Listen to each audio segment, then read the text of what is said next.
M. The Media Project.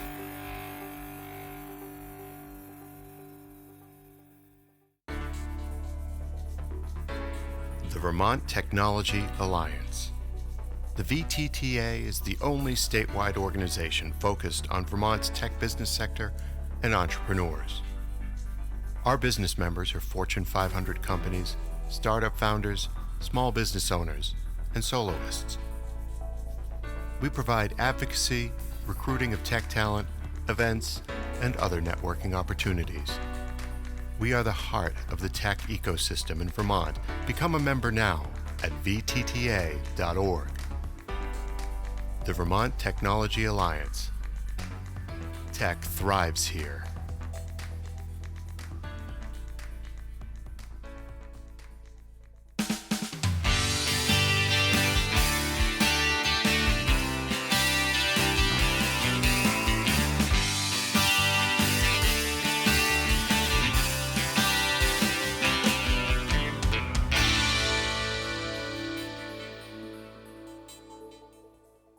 Hey, Vermont, and all tech and tech-enabled ships at sea throughout this great land. You are about to listen to another Innova802 podcast. This is the podcast about tech and tech-enabled policy and phenomenon told from a Vermont rural perspective, which we believe is good for the rest of the world, too. We're that bold here, okay? Scott Graves, your co-host, joining you here. I'm going to let my other two co-hosts introduce themselves. Will Jeffries here, excited to be sailing with you, Scott, and looking forward to exploring these spaces in everything from data to AI. We've got quite a navigation ahead of us, I think. And Will's coming to us from studios up in the great North Burlington, Vermont, USA. Vermont Center for Emerging Technology, specifically. That's right, VSET. Shout out to VSET, Sam, Dave, Nicole, the whole crew here. Nice. So yeah, I'm Ryan Munn. I'm here in White River Junction, recording from home today. I work deeply in technology in Vermont, in infrastructure in Vermont and the Northeast. I do a variety of consulting and advisory work for tech companies, and frankly, just keep trying to make connections between good people and good ideas. So that's what brings us together here, and look forward to sailing further. Love it. Once again, the great state of Vermont is leading here in the United States on a data privacy bill, which our good friend, state representative from Orange County, Monique Priestley, recently has come to know can be a rather controversial topic.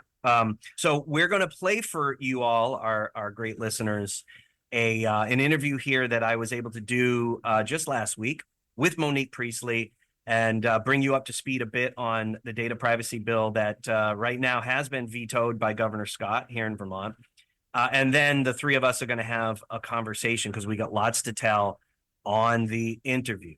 Well, this morning I'm joined with a good friend and state representative here in our great state of Vermont, Monique Priestley, the leader of our data privacy bill legislation. And she's here to talk with us briefly about where the legislation stands, and hopefully she's going to talk about her experiences in getting this bill passed. Monique, how's it going? Hey, Scott, thanks for having me. So I'm going to dive right in.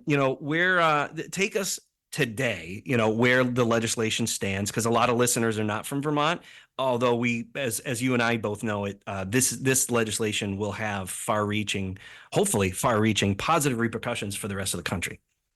Yeah, I mean, even if people are Vermonters, they don't realize that the bill got vetoed and then 100%.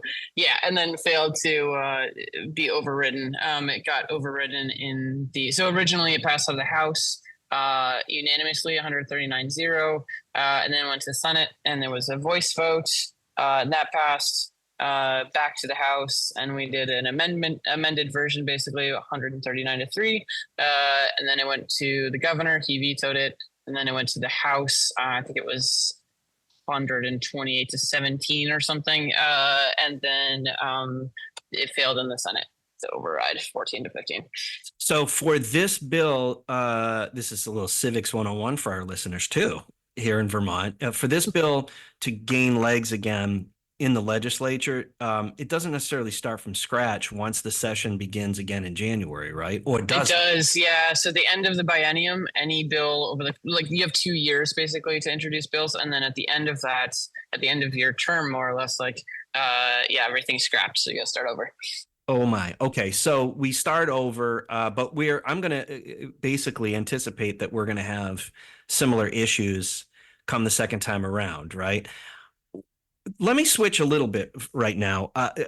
And ultimately the question, although I'm going to get into some detail before we let you answer, ultimately the question is, how ready were you for big tech's pushback on this? In doing my research more thoroughly, looking at an example like Orvis, major employer, important company in the state of Vermont, looking at LL Bean in Maine during their own bout of passing a data privacy bill.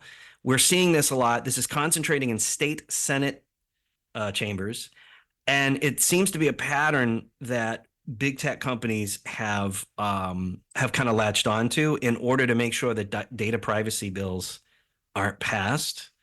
I'm going to guess you anticipated this, of course, because some of this was happening long before, or is this like a brand new thing? Talk to us about this. I did not. So first term legislator, I did not. Anticipated something, but I did not know what it would look like. And even people who've been in the building for 40 years, whether or not they were a legislator or a lobbyist, had never seen a lobbying effort like this to kill this bill. So I was kind of like going with things as we went, and trying to whack-a-mole basically, the lobbying efforts that were coming up. But now looking back, there's clearly a lot of pieces that will be replicated, that have been replicated in other states, and that can be anticipated. Yeah. Let's table this particular part of our discussion for a moment and take a step backwards so that, particularly for our Vermont voters listening, what are we talking about when we're talking about data privacy? By the way, I have found it shocking as a small business owner here in the state myself, talking with other small business owners, and they run the gamut. These are by far not tech and tech-enabled companies for the most part. People have no idea what this bill would have protected. They have a general sense of who it might protect, but let's define that for everybody first. Yeah, and that's a big one. So let's try to make it as simple as possible. At a fundamental level, everything we do, every car we get into, every computer we sit down to, every device we carry, everybody we interact with online, email, text messages, Facebook, whatever, that is as creating data. And then that data is often, if not all the time, being sold. And it might not be, and being sold and exchanged and shared and bought and all of that kind of stuff. Just constantly it's being exchanged.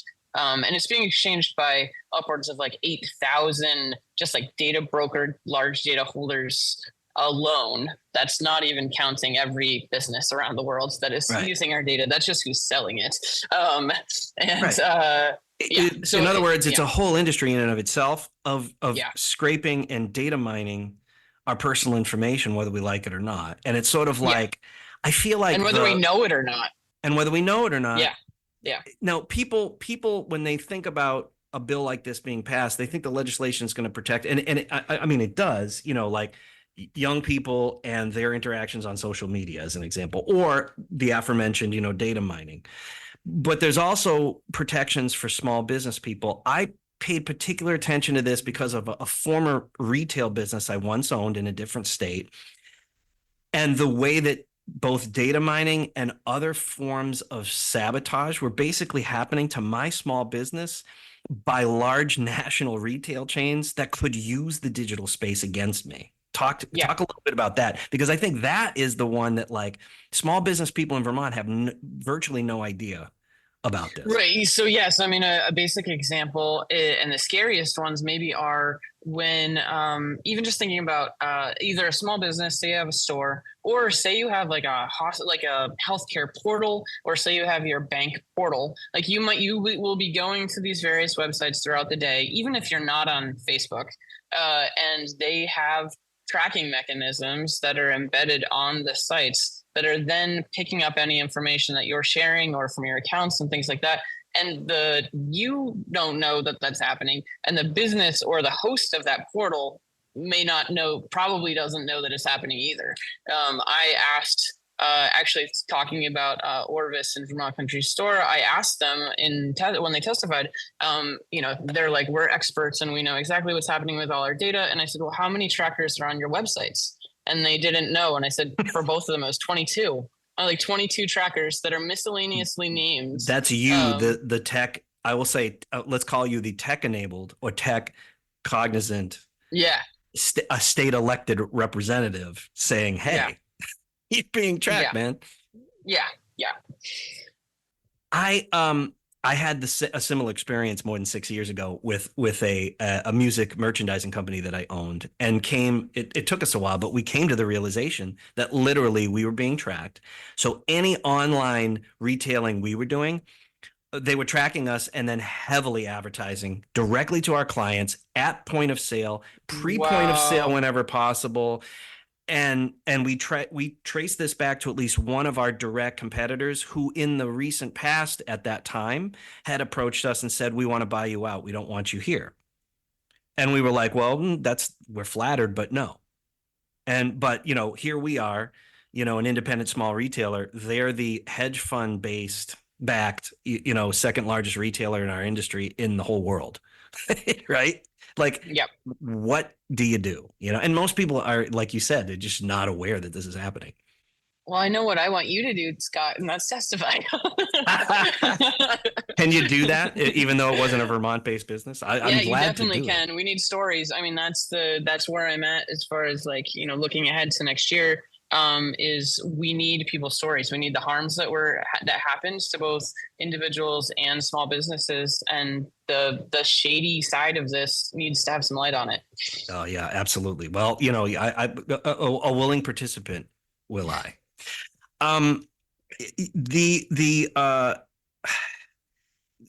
This is a broader sort of level look at this that I want to approach this. I mean, you in your career, right? It's not like really for both of us that we are against the use of technology, right? Digital or otherwise, and not against it here in the state of Vermont.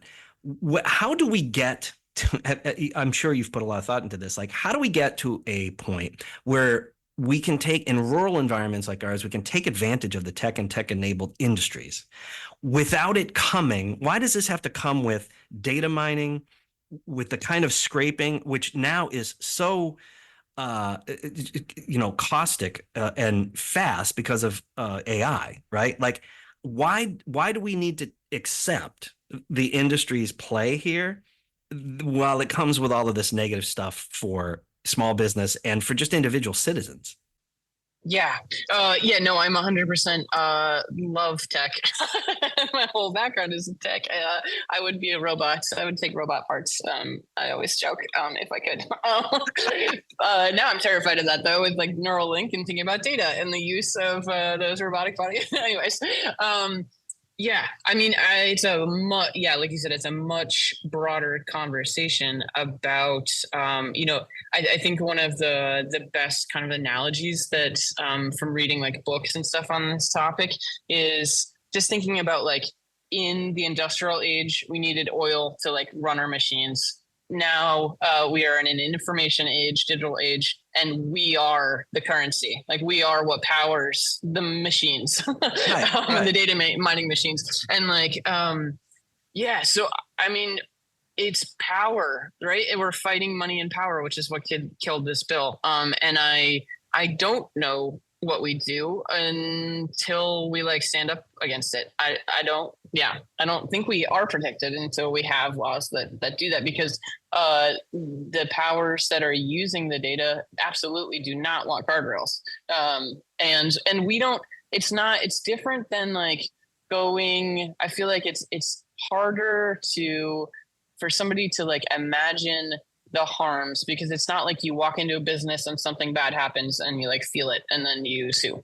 It's like this is slowly over time happening to you passively all day, every day. And people, I think, don't even realize that like when they're getting scam texts or scam phone calls, that means their data was sold to somebody and bought by somebody who is now trying to scam them. So like, I think we all do know exactly what's happening, but we don't realize that it's all like connected to the sale of our data and then the scraping of our data, which means that it's the tracking of us all the time. It's like, so I think it's harder to see. It's so pervasive, and it's also so quick at this like point of sale point, and not just retail, mind you, but just, you know, starting within the last decade, right? You have a meeting that you do, and everybody's talking about a particular subject. You go back to your cell phone that's sitting in your office that was within earshot of the meeting, and all of a sudden you're getting advertisements on social media platforms for the very things you were just talking about, right? Like it's pervasive and it's repetitive over the course of a day, and it's particularly disempowering, but you try to put it out of your mind. That's the frightening part of it, is just how it seeps in. Right. I just feel, you know, we've had this ongoing conversation specific to new emerging technologies like artificial intelligence here at the podcast, where we're saying, hey, if we can all get on the same page about positive uses of this particular technology, then the narrative and therefore its use overwhelmingly hopefully becomes positive, right? Like if all we do is focus on people doing ill with this, I'm not suggesting maybe to the extent it's a self-fulfilling prophecy, but it's just, let's concentrate our money and our conversations on the positive uses of this. Does that play a role at all, or really, because it doesn't, we've yet to get established tech companies to really buy into this idea of, you know, we can make some changes and you still can make a lot of money, right, to the financial models. I suppose it just has to happen with legislation first, right? Yeah, I mean, they're never going to buy into it. They're never going to do that. It's so, and I do agree. Like, I think with the privacy bill, where we're trying to get at is like the Bill of Rights piece of the bill, where it's like, that's pretty common in other states as well, where it's like, what are the rights that you're hoping to protect, which is like the right to correct information if it's wrong, or especially just like disparaging, or it's like somebody else who's like, you know, maybe your doppelganger's in jail and it's like the shared name and now you can't get a car loan or whatever it is, you know, or the right to be deleted, like your information to be deleted. So like, what are the positive things that you want to be able to do? But I also think like I think the reason this is so difficult, especially with AI and data, is like, this is an ethical, philosophical conversation of like, who are we as humans and what do we want in this age and what do we 100%. Want next? And that's like, I think it's overwhelming for people to even think about the options. Well, and it's also coming in the greater context of a firestorm of, it's not even necessarily always bad news or bad information, but we are living through this massive sea change time period of a generation or two, where the world, whether you like it or not, the world is changing rapidly and across all our institutions and all of our major, you know, social processes, right? And so how do you contextualize this in that greater, you know, sea change moment, right? And how do you prioritize? Have there been any outspoken proponents from within big tech for this kind of legislation? There's got to be somebody that says, hey, you know what? Maybe we can make billions of dollars without harming people. You know? I mean, I wouldn't say, and the whole thing too is like, also like, I think if reframing is something I have to do too, is reframe the conversation away from like just big tech. And it's like big data, it's big money, it's big power. It's like, it's big everything. And so, you know, some of the, I would say, the opponents are things we automatically think about, like the big tech companies, but it's also things like the utility companies, and tracking all of our usage of when we walk into a building, when we turn on a thermostat, how hot it is, where we're in the building, where we're sitting, who we're talking to, like all this stuff, how much power we're using, what devices we're using, and then like healthcare, the banks, the insurance for sure. So like it's not just and then when you get into proponents, like I would say that is harder. I feel like it is a lot of advocates. It's a lot of privacy. There's a whole community on LinkedIn that's been blowing up my like messages and having calls constantly. And a lot of them are coming from like they're ex Google, ex Amazon, ex Microsoft, ex Facebook, whatever. And they've seen the damage. And some of them like have run the analytics departments for these companies, and they know exactly how much data. And so there's a ton of them. And basically I'm just like having as many conversations as I can with all the different like security firms and everything who know exactly what's happening, and trying, basically lining up testimony for next year. Yeah. So that sort of answers my next question, which is you're ramping up for a full court press come our next session here. Yeah. I mean, I think I anticipate what's going to happen. What usually happens, and what people on, LinkedIn and stuff are saying is like next year they'll just have a watered down version. We probably will have. I anticipate big tech is going to big data is going to hand a senator probably know which one, super watered down industry bill and say run with this. And then we're going to come with a even stronger, tightened up House version and say we're running with this. So, clash of the privacy bills, I assume. Ryan and Will and I have been speculating as to, in this interim period, is there, I'm not going to call this an opportunity but is there opportunity, I guess, for the first major negative consequence of some use of artificial intelligence to occur in that time period, enough that the general public says, "Ooh, wait a minute," and sort of we start getting more people? Because I feel like part of the reason why this is so hard to pass, whether it's in Vermont, Virginia, any of the other states that are eyeing, passing something. California was the first state, right, that successfully passed a data privacy law. You know what? I actually, I think they had to. California, Massachusetts. But it's the idea that Massachusetts hasn't passed yet. Oh, that hasn't passed yet either? Oh, no. My former home state. Come on, guys. We're going to work together. You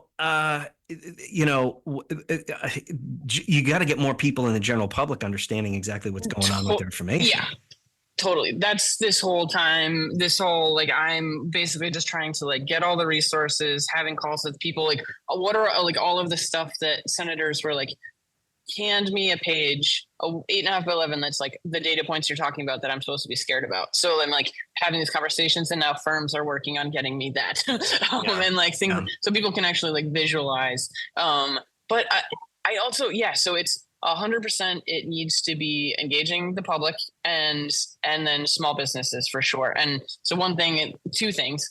One, as far as small businesses go, like I already like teach small business workshops and things like that. So I'm going to do I'm working with some privacy advocates to do a privacy compliance one, to be like, what would it look like to already comply with the bill going into that? So we have a bunch of businesses that are like super small that are like, I'm already doing it. I'm already responsible. And then also, the public engagement piece, even just my friends who I had read some of my drafts of like rebuttal documents and stuff, they started just with that 10-minute experience, they started paying more attention to like, oh, the hotel in Boston that I wanted to check in doesn't have a person and I have to scan my face. I don't want to scan my face because I know it's not protected. I don't know who's going to use my facial biometric template.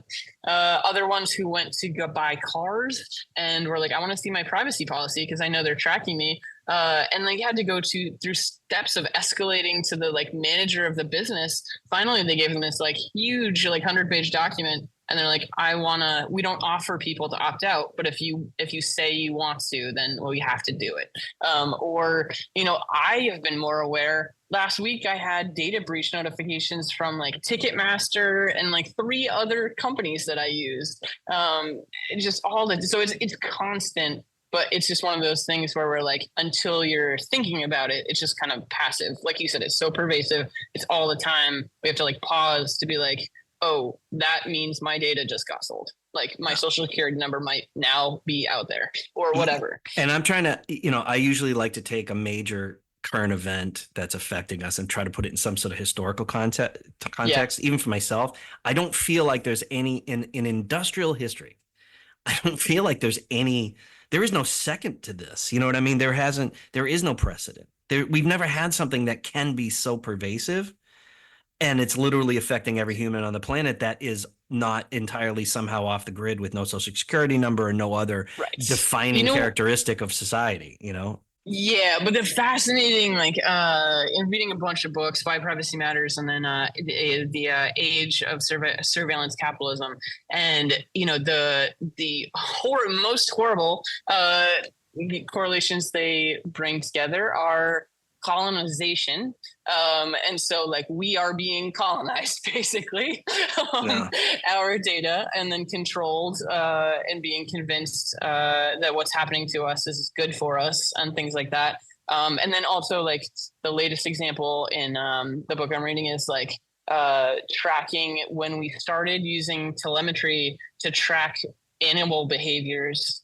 and nature patterns in nature. And the next line was like, and if you could make the assumption that the next one is us, like all of our data points all the time and our interactions in the world, like that is the next thing. We're studying animals, but like companies are studying us. It seems to me it is the pushback because we've got one group of people saying that we insist on an extractive economy. It's not just that it's predatory in its nature, but ultimately it's extractive, right? It's just another, we call it data mining for a reason. And we being, all of global society, we tend to be, colonization was about extraction, right? The easiest way to get more wealth was to basically steal it from somebody else. Right, exactly. Yeah. And we've taken all the easily mined resources from the earth, right? That's why stuff is more expensive that comes from the earth, right? Because the easily extracted stuff is pretty much taken. We extract nutrients from the soil without replacing them in a lot of places, right? And then replace them with chemicals, which become, its own extractive industry. We've extracted IP from people from a long period of time now. We've got more than a generation of anticipation of, hey, I create something that becomes threatening to somebody bigger than me, and maybe they'll give me a lot of money, and then I can go home and, think about the next thing I'm going to do. And this is sort of like the ultimate extraction, where possibly could it go after this?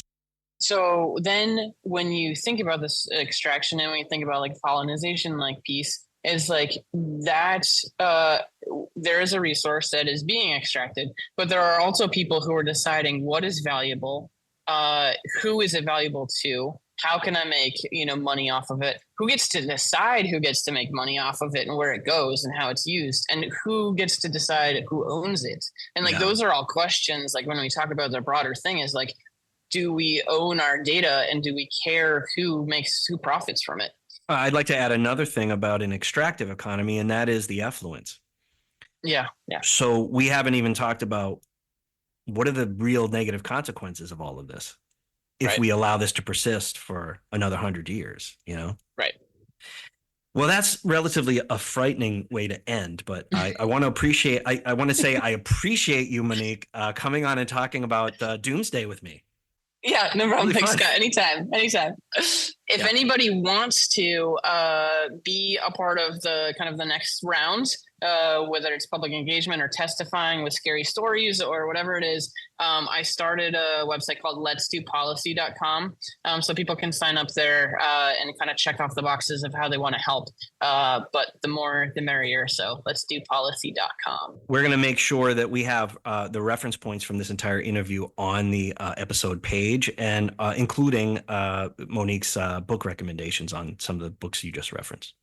Cool. Thanks, Scott. Awesome.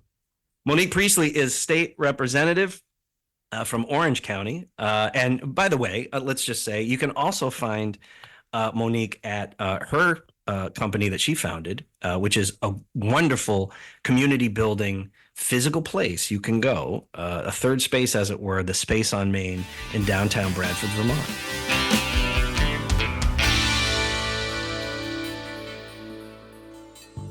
Imagine a vibrant region that embraces innovative technology and systems, allowing individuals and businesses to grow and thrive within the natural and cultural lifestyle of Vermont. Imagine the Black River Innovation Campus. Our community includes business and technology programming, co-working and technology tools, and other exciting experiences that are quickly creating an outsized impact to our little corner of northern New England here in Springfield, Vermont. PC Mag rates Springfield, Vermont number 8 for the best work-from-home cities in the U.S.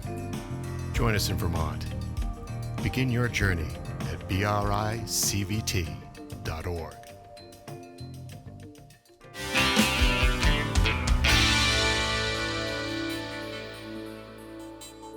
So, gentlemen, now our listeners have had a chance to listen to the interview I did with Monique. I kind of want to let you guys weigh in on this first.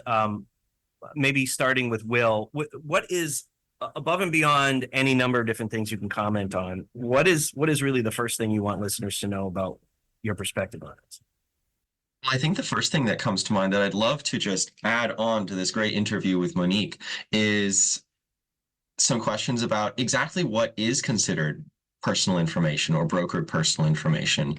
And as I was reading through the final version of the bill that went back to the House and Senate, I don't see anything that's terribly new here, actually. This feels like a lot of existing information that I think anyone would be reasonably concerned to have going out into the world uncontrolled, and that there's already a lot of laws and requirements in place to help secure this data. However, to Scott's point, what's not here and what Monique is trying to address is the sale and transaction of this data between large data brokers. So just reading through this, the data that we're looking to protect here is namely simple things: name, address, date of birth, place of birth, mother's maiden name, and then, of course, getting into social security numbers, into driver's license numbers. I think Scott actually had a point that there are 3 main categories, and keep me on track on the rails here, Scott. But one, personal identifying information like name, social security number, driver's license, etc. Health-related information, so anything that a hospital might need to have control over, your healthcare background. And then thirdly, financial information, your bank accounts, access to those bank accounts, account numbers, anything that might identify financial transactions or that could give someone access to your financial records or to your accounts. And so this all feels like really reasonable information that I think any individual would be concerned to have floating out there in the world.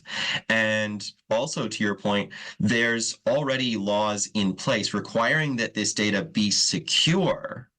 However, what hasn't been addressed and what Monique is looking to address here is the transaction of that data, which, yes, it is secure right now, but it's also being transacted, used, mined in all of these brokerages and then distributed out to other companies, which could be anyone. It can be everything from a bank looking to understand more personal data before providing someone with a loan, or an insurance company looking at their policy, all the way down to scammers. I mean, the scammers that you receive on your cell phone, in your email every day, this is a direct result of this data being essentially sold, bartered, and traded online. That's right. Yeah, so you have it correct. It is those 3 main categories of data, right?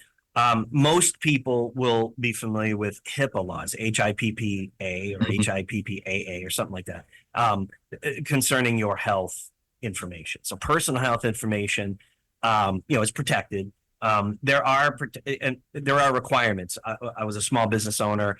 I rented band and orchestral instruments to, over time, it was thousands and then tens of thousands of people, right? I had 2 main categories of your information in my back-end system. Your personal financial information, your credit card, namely, and your personal contact information and other pieces of information that could allow others, if they had that information, to trace back to you in some way. I had to prove that stuff was protected. It was I won't say it was the largest by any means, but it was a portion of the cost of doing business on a monthly basis, right? The ongoing means by which our digital infrastructure was robust enough to protect that information, right? So one of the arguments being made here is that, oh, this is too big, it's just too much for small and very small business. As a person who owned a truly small business, retail and rental business, that doesn't hold water with me. And maybe that's just because I had to do that and I knew it from day one. Yeah, Ryan, comment on that. Yeah, it's a bigger risk the bigger company you are, right? The bigger company you are, the more data you're retaining, the more liability you've got if laws like this go into place. And to your point, this law isn't breaking ground. There's other laws that this is based on that have been established that have lots of good research founding them. But what this would break ground on is adding this to the repertoire of things that are going on in Vermont that can be very complementary toward the protection of our data, and more importantly, stopping looking at data as something separate or ephemeral from other things we're familiar with, right? Like information on a piece of paper is data. We've been dealing with this for hundreds of years. It hasn't been as easy for it to flow, but the idea of that data flowing and the way people can take advantage of that data or exploit that data has always existed, and we've dealt with that. Now it's accelerating. And so this law really helps to just add some language around that concept, as well as complement the other things that we've done in Vermont, like establishing some language around recognizing fiduciary responsibilities for data, as well as recognizing that, big or small, the onus of protecting that data may be on the individual companies right now, but look at, no matter how well you protect it, it's not surefire, right? The problem is that those protections are not foolproof. United Healthcare, been attacked, big violation. Some executive leaves a laptop in the airport with 3,000 profiles on it. Yeah, the Hawaiian hospital systems and municipal, they had, major attacks and ransomware. And so the real question is, what do we do to put laws in place to start driving this the right direction? Because the law isn't the silver bullet, and we need stepping stones to move toward people understanding what the demand of their data, and the industry is treating data as the asset that it is, and with the fiduciary responsibility that they should take with that asset, just like any other asset. I'd like to offer some clarity for listeners, and then Will has a comment. For both small business people and for the individual consumer, the things that you need to be concerned about, right? Consumers, data is being collected, including increasingly biometric data, right? Every time your face is scanned or you end up on camera, whatever, that information, right? You want to know when it's being used. You want to know how it's being used. If you don't know that right now, it's because there are no explicit requirements around that, right? Because that information could be used against you in certain ways. At the very least, it could be used at a time you just didn't know it was being used. You would have appreciated knowing that. This law has definition and protections around that, right?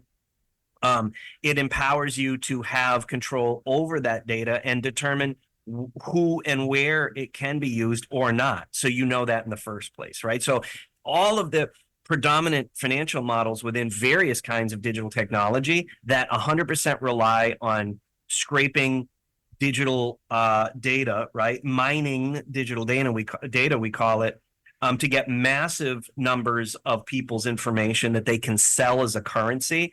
That needs to stop, right? At the very least, as an individual consumer, you should know when they want to do it. They should ask your permission, and you should be able to manage that information. Small business people, something that's not really talked about a lot so far in this conversation, but we got to it a little bit in the interview, was the fact that, I recounted some things that happened to me when I owned a music merchandising company, because my larger corporate competitors, when they wanted to play in your space, they have more resources than you do, and they use either information about your company that's public but not widespread known against you, or like in our case, right?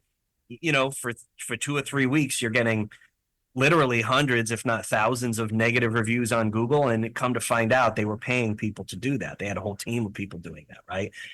Or other means by which they block, they counter your SEO efforts, right?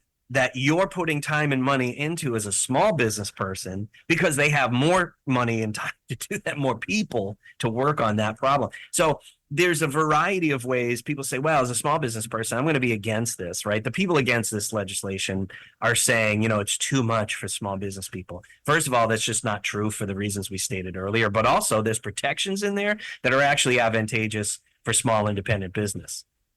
Will, you were going to say?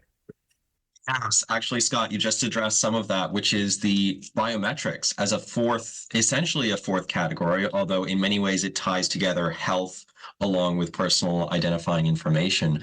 But those biometrics are kind of a Wild West that's been emerging over the last decade, say, of information that can be collected and used. And there hasn't really been a lot of legislation around the use of this information. However, I was looking it up, and it seems, and that was something that Monique was introducing in this legislation as well, was including this as a category of material that needed to be protected. And I'm just looking at this now, that it appears several other states have already passed legislation around protecting this information. I'm seeing Illinois, Texas, Washington, California, New York. There may be others, but just wanted to highlight as another emerging field of information that is becoming more and more relevant recently. Ryan, you have some interesting, on the solution side, some interesting things to say, which is building upon the captive environment that we have here already in the state of Vermont, the captive industries, and how we might be able to take advantage in a world that's a lot more socially responsible with our information. Yeah. Well, with Vermont as the, arguably global leader and definitely the national leader in captive insurance domiciles, that's an interesting niche where lots of technology or even just ideas and methodologies kind of get tried out before they hit the mainstream insurance world. And so, it's literally, hundreds of companies that are the largest companies in the world that have that, operating in Vermont, but also the legislation and the guidance from Vermont leads other domiciles around the world in other states and other countries. And so, exploring Vermont establishing itself as a leader, in this dialogue around personal data, I think is important, but also the conversation around cybersecurity risk and insurance is very relevant right now. And the various ways that we can use data to help protect those things, as well as the mechanisms we need to employ to protect that data are there's a wide variety of them out there, but it's a conversation that I think we can have, and especially here are in a good position to have, with that global presence. Those folks come from around the world to meet here annually, and they do continuing ed things that are all steered around Vermont. But these concepts apply elsewhere. So it's duplicatable models that we're applying. And what's really the challenge with this kind of legislation and moving forward is that part of it is trying to create some protections for people, but part of it's also empowering people to learn about their own data. And really, we have to try to get small business people to see themselves in the same category as all their customers, right? Small businesses are, in other words, that they could be empowered by managing, that they can be empowered by it, and that also they are in the same category as the individual user, as being disempowered by the large operators that are brokering this data. And so by becoming informed and empowered, if we can over time move toward a situation where individuals, through technology, own and hold their data, and when they are conveying that access, it's really well tracked and there's fiduciary responsibility. Again, this stuff isn't about the onus on who, sure, there's still development to be happening, but these are about protocols. This is like email, right? It's about protocols that just everybody can work with. Nobody, can kind of own email, even though marketing wise companies try. We can own our data, and through that mechanism, we can counteract this dichotomy that we have where the money and power is brokering the data and exploiting that data to our disadvantage, right? And even getting these laws in place doesn't necessarily change that, but it does require more strict rails and the communication of that information, the transparency of how that's being done. Yeah. Then with that knowledge and that, tool in place, hopefully what we can do is actually, we need to share data, right? The problem isn't just sharing the data. The problem is the sharing of data in a broker, in a sale form, in a transaction that is exploitative. The other side of that is hospitals are all retaining their data because they don't want to share with each other, right? Because they want the value of that asset, even though they won't call it an asset. Well, they also, though, have requirements because of HIPAA, don't they? They do, exactly. So we have some laws in place that are actually restricting the proper sharing of data in a way that would benefit us all. If hospitals all shared their data, even if it was de-identified, they can come up with really great conclusions to do better at caring for us. Yeah. Talked to so many startups and sorry. Didn't mean to talk over you. I was going to add, I've talked to so many startups in the med tech space who've said how access to de-identified data that can never be traced back to an individual coming from those hospitals would significantly help them in developing some of the solutions to help us address many of the healthcare concerns that are coming up right now. Well, and who does that particular legal phenomenon benefit, right? Certainly not startups. That would be more competition in the marketplace.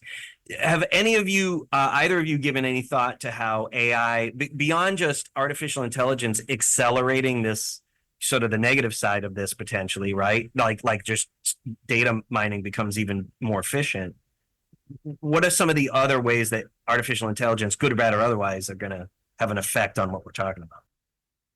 I'd be very interested if there were a way to utilize an AI tool essentially in the other direction, to be able to run a check on your own security systems, your own security protocol, identify potential hazards before they become an issue, or similarly check documentation that might be going out into public and be able to very quickly flag if there are concerns or instances of personal identifying data being made public in those documents. Because really, again, it's a tool. You can use it on both sides. A malicious entity could use that AI to scrape the data from a document, but a beneficial entity could use the same tool in order to flag and prevent identifiable data from being released. Well, this is what I was thinking about. We've talked on this show before about the use of AI to create bionic workers, right? So it does a lot of that work for you, the mundane work of research and so forth, so that you then can aggregate all that data and work with it after it's been,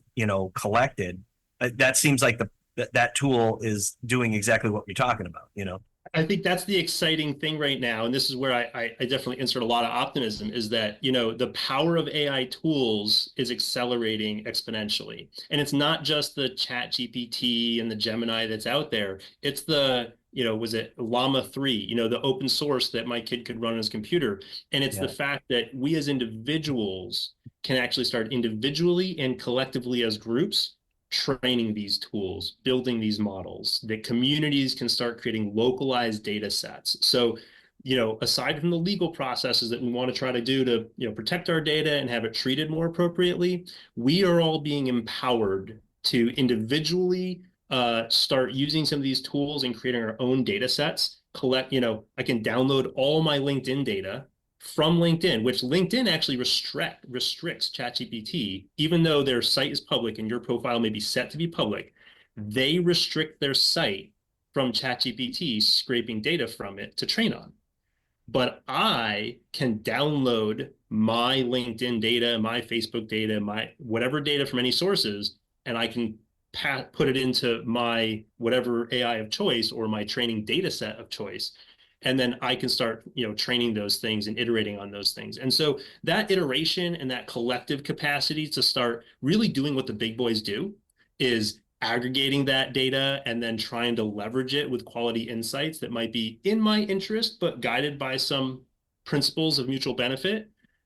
We can really start doing some pretty powerful and interesting things just as people enabled with these open source technologies. Yeah, I still say put some guardrails around that shiznat with some legislation, just as a further counterbalance. So small business people, individual citizens, like there's no definition to this playing field, and this can get literally ugly with a two sides sort of like I don't fighting in the digital disagree. I realm. don't disagree with the need for regulation. However, the challenge is that when we're talking about open source, open networks, encryption, cryptography, those technologies are the regulation.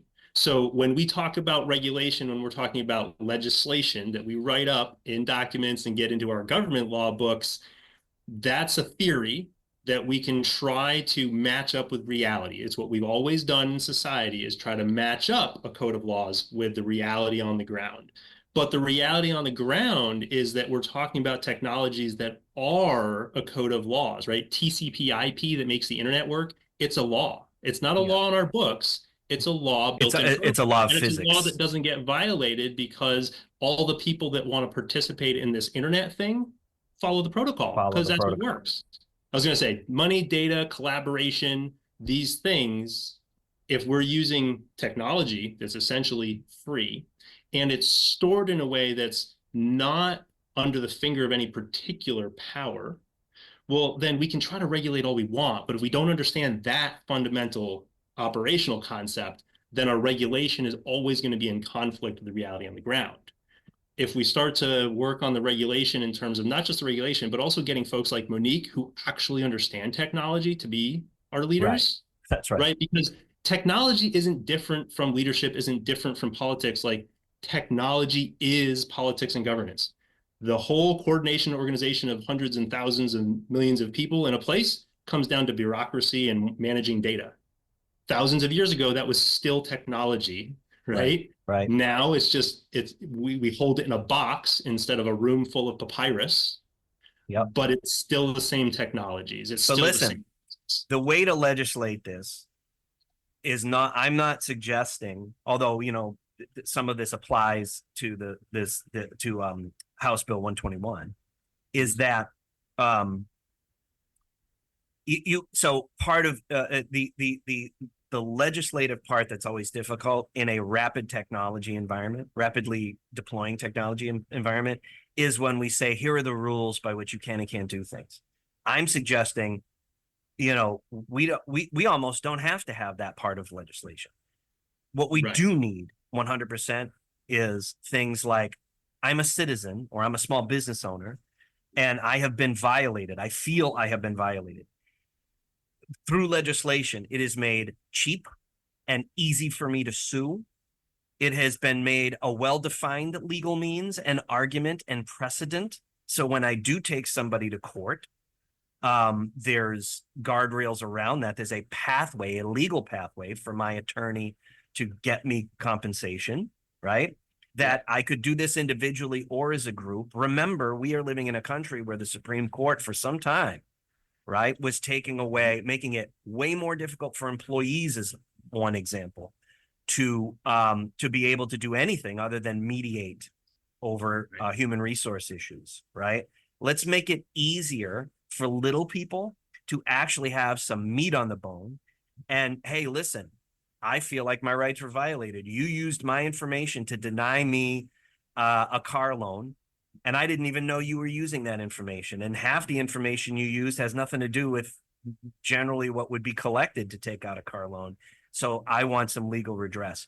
You do that, and you actually put meat on the bone, so individual citizens have those kind of rights, and an easy means to go to court. We don't make it difficult for people to do that. And you're going to see a lot more people being a lot more conscious about the way they mine data and also use your data. Which it does feel like House Bill 121 was moving us in that direction, and hopefully will in the future with a revised bill. And at the same time, when you have that kind of clarity, you have those kinds of guardrails. On the other side, a small or a large company can also know, hey, these are the guardrails of how the data can or cannot be used, what consent or agreements need to be collected. And really what's coming to mind, if listeners want to dive deeper into this subject, maybe this is the theme of this conversation, is simply data sovereignty. That is a group or an individual's right to control and maintain their own data, understand the use of that, when it's being collected, when it's being sold, etc. I mean, if you open a brokerage account with a financial group, you will generally receive a letter saying this is how your data will and will not be used, and you can opt in or out of these options. This is exactly how we need to use it in order to process the transactions that you yourself are requesting, and these are the other processes which we will not be conducting. And I think a few years ago, we also had a similar, in my mind anyways, transition in terms of data and use. Folks might remember when we started seeing all these pop-ups when you go to a website and it asks you, we are using cookies to improve your experience on this website. Do you opt in or out? And you click yes or no, or even we're able to distinguish between a couple of options. Yeah, I think you can't go wrong. I mean, legislation is always an experiment, in my opinion, right? But you really can't go wrong with transparency and accountability, right? I was joking, we need more TNA in politics, right?